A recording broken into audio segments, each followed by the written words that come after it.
கிளாம்பாக்கம் செங்கல்பட்டு மேம்பால சாலை அமைக்கும் போது எதிர்காலத்தில் மெட்ரோ ரயில் செயல்படுத்துவதற்கான இடவசதியை ஏற்படுத்த வேண்டும் என அரசு உத்தரவிட்டுள்ளது.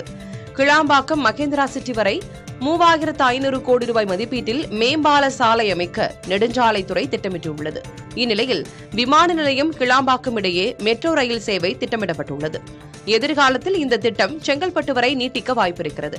இதை கருத்தில் கொண்டு கிளாம்பாக்கம் செங்கல்பட்டு மேம்பால சாலை திட்டத்தில் மெட்ரோ ரயில் சேவைக்கான இட வசதியை ஏற்படுத்தி வைக்க தலைமைச் செயலர் உத்தரவிட்டுள்ளார். செம்பரம்பாக்கம் ஏரியிலிருந்து உபரிநீர் திறப்பு 500 கனஅடியாக அதிகரிக்கப்பட்டுள்ளது. செம்பரம்பாக்கம் ஏரியின் மொத்த நீர்மட்ட உயரமான 24 அடியை சமீபத்தில் எட்டிய நிலையில் அதன் முழு கொள்ளளவான 3645 மில்லியன் கனஅடி நீர் இருப்பு உள்ளது.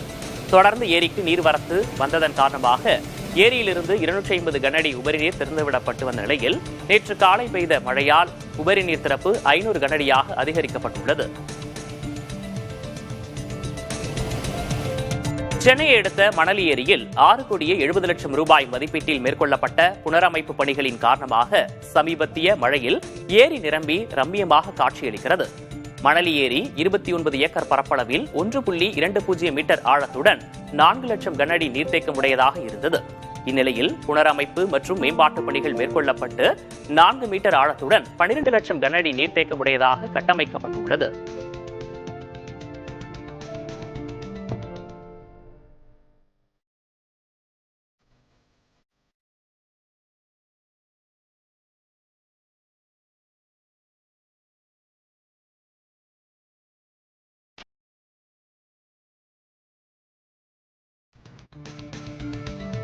சென்னையில் செல்ல பிராணிகளுக்கு உரிமம் பெறாதது தொடர்பாக கடந்த 2 நாட்களில் 46,000 ரூபாய் அபராதம் விதிக்கப்பட்டுள்ளது. அபராதம் விதிக்கப்பட்டவர்கள் உடனடியாக உரிமம் பெற வேண்டும், இல்லை என்றால் 2ஆம் கட்டமாக கூடுதல் அபராதம் விதிக்கப்படும் என சென்னை மாநகராட்சி எச்சரிக்கை விடுத்துள்ளது. மாநகராட்சி இணையதளத்தில் 1,05,000 செல்ல பிராணிகளின் விவரங்கள் பதிவு செய்யப்பட்டுள்ளன. ஆனால் 47,000க்கும் மேற்பட்ட பதிவு செய்யாத செல்ல பிராணிகளுக்கு முறைப்படி உரிமம் பெறவில்லை. இதனால் தலா 5,000 ரூபாய் அபராதம் விதித்து உரிமம் வழங்க மாநகராட்சி நடவடிக்கை எடுத்துள்ளது.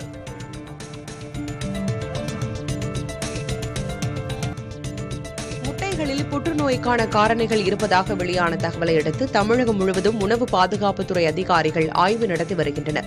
நாமக்கல் உட்பட முட்டை உற்பத்தி அதிகமுள்ள இடங்களிலும் சில்லறை விற்பனை கடைகளிலும் முட்டைகளை சேகரித்து பரிசோதனை செய்து வருகின்றனர். சந்தேகத்துக்குரிய முட்டைகளை பறிமுதல் செய்து ஆய்வகத்துக்கு அனுப்பி வருவதாக உணவு பாதுகாப்புத்துறை அதிகாரிகள் தெரிவிக்கின்றனர். சோதனைகள் ஒருபுறம் நடந்தாலும் முட்டைகளின் தரம் குறித்து மக்கள் வீணான அச்சம் கொள்ள தேவையில்லை என்று சுகாதாரத்துறை அதிகாரிகள் கூறியுள்ளனர்.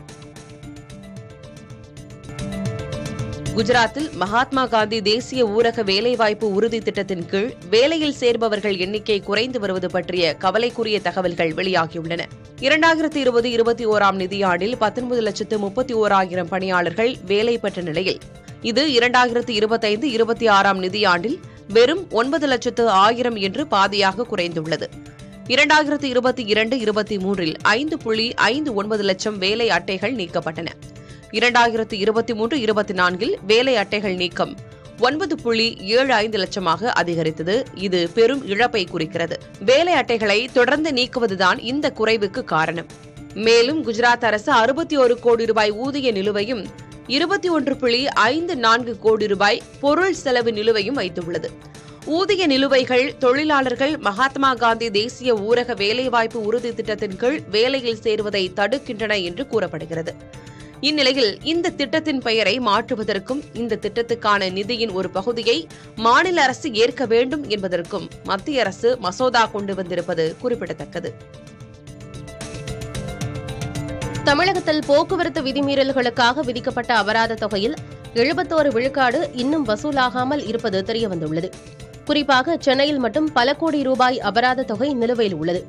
தலைக்கவசம் அணியாதது மற்றும் முறையற்ற வாகன நிறுத்தம் போன்ற விதிமீறல்களுக்காக பதியப்பட்ட பல்லாயிரக்கணக்கான வழக்குகளில் வாகன உரிமையாளர்கள் இன்னும் அபராதத்தை செலுத்தவில்லை.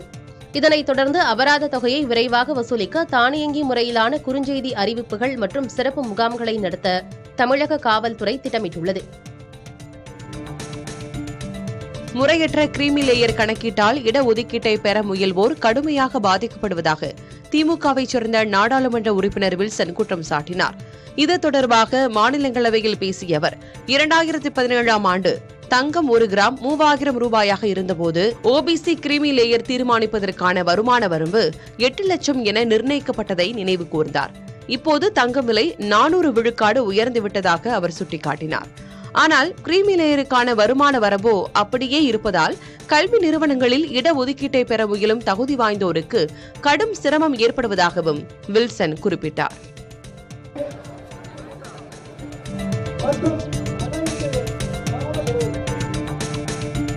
தாம்பரம் மாநகராட்சியில் சொத்து வரி உயர்வை கண்டித்து முன்னாள் அமைச்சர் ஆர்பி உதயகுமார் தலைமையில் அதிமுகவினர் ஆர்ப்பாட்டத்தில் ஈடுபட்டனர். அதன் பின்னர் செய்தியாளர்களை சந்தித்த ஆர்பி உதயகுமார், கருணாநிதியை 13 ஆண்டுகள் ஆட்சியிலிருந்து அப்புறப்படுத்திய கட்சி அதிமுக. அதேபோல 2026 தேர்தலிலும் ஸ்டாலினின் ஆட்சிக்கு முடிவு கட்டப்படும் என்றார்.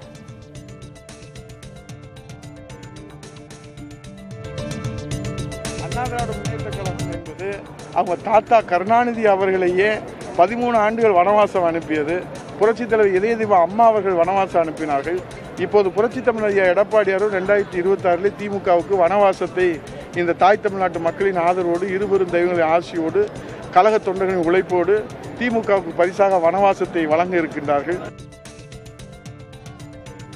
2026 ஆண்டு சட்டமன்ற தேர்தலில் எடப்பாடி பழனிசாமி தலைமையில் ஆட்சி அமைந்தவுடன் நவோதயா கேந்திரிய வித்யாலயா பள்ளிகள் கொண்டுவரப்படும் என பாஜக மாநில தலைவர் நயினார் நாகேந்திரன் தெரிவித்திருக்கிறார்.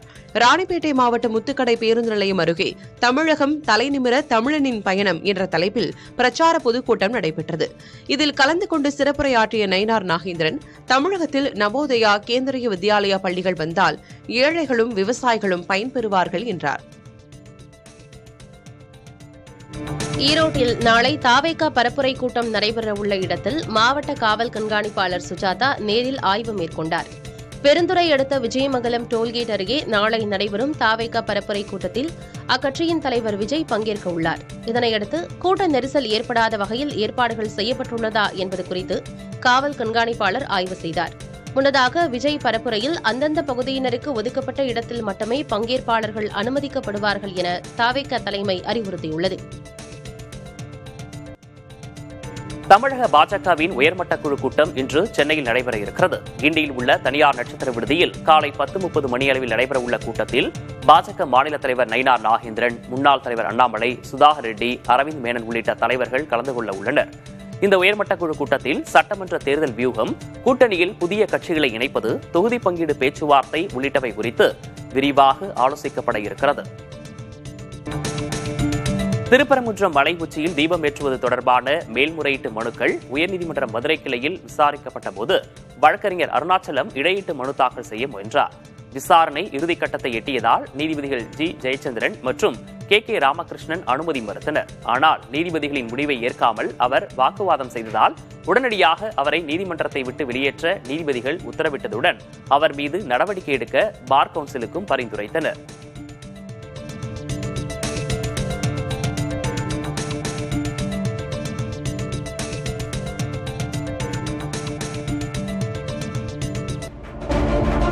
ஸ்பெயினில் கிரேன் கேனரியா தீவில் உள்ள லாஸ் கேண்டரஸ் கடற்கரையில் சர்வதேச மணல் சிற்ப கலைஞர்கள் மணல் கிறிஸ்துமஸ் காட்சிகளை உருவாக்கியிருக்கிறார்கள். 20வது ஆண்டாக நடைபெறும் இந்நிகழ்வை காண சுற்றுலா பயணிகளும் உள்ளூர் மக்களும் கூடினர். அமெரிக்கா, கனடா, ஆஸ்திரேலியா உட்பட 6 நாடுகளைச் சேர்ந்த 10 கலைஞர்கள் இந்த கண்கவர் மணல் சிற்பங்களை வடிவமைக்க பல வாரங்களாக உழைத்துள்ளனர். இந்த ஆண்டு ஸ்பெயினில் டிசம்பர் மாதத்தில் அதிகம் பார்வையிடப்பட்ட 3வது நிகழ்வு என்ற பெருமையை இது பெற்றுள்ளது. இது 40 நாட்களில் சுமார் 2,60,000 பார்வையாளர்களை ஈர்க்கும் என்றும் எதிர்பார்க்கப்படுகிறது. கிறிஸ்துமஸ் பண்டிகை வந்தாலே இயேசுவுடன் நமது நினைவுக்கு வரும் மற்றொரு நபர் சாண்டா கிளாஸ் எனப்படும் கிறிஸ்துமஸ் தாத்தா தான். தொப்பி, உடை என தனக்கென தனி பாணியில் வலம் வரும் கிறிஸ்துமஸ் தாத்தா ஏன் சிவப்பு நிற உடையில் இருக்கிறார் என தெரியுமா? முதலில் பச்சை பிரவுன் என பல்வேறு நிற உடைகளில் இருந்த சாண்டா கிளாஸுக்கு 1931ஆம் ஆண்டு கொக்கோ கோலா விளம்பரத்திற்காக சிவப்பு நிறத்தில் தனித்துவமான தோற்றம் வழங்கப்பட்டது. இதன் மூலமே புதிய அடையாளத்தை சாண்டா கிளாஸ் பெற்றார். பிரதமர் மோடி வெளிநாட்டு தலைவர்களுடன் ஒரே காரில் செல்வது பேசுபொருளாகியுள்ளது. பிரதமர் மோடி ஜோர்டான் சென்றிருந்த நிலையில் அந்நாட்டு பட்டத்து இளவரசர் அப்துல்லாவுடன் ஒரே காரில் பயணித்தார். அதுவும் பட்டத்து இளவரசரே அந்த காரை ஓட்டிச் சென்றார். ஜோர்டானை தொடர்ந்து எத்தியோப்பியா சென்ற பிரதமர் மோடியை அந்நாட்டு பிரதமர் அபி அப்துல் அலியுடன் ஒரே காரில் சென்றார். அந்த காரை அபி அப்துல் அலியை ஓட்டிச் சென்றார்.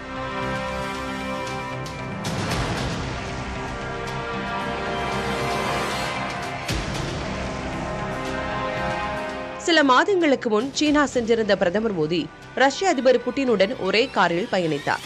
இதைத் தொடர்ந்து அண்மையில் டெல்லி வந்த ரஷ்ய அதிபர் புட்டினை பிரதமர் மோடி நேரடியாக விமான நிலையம் சென்று வரவேற்றார். இதன் பிறகு இரு தலைவர்களும் ஒரே காரில் பயணித்தனர்.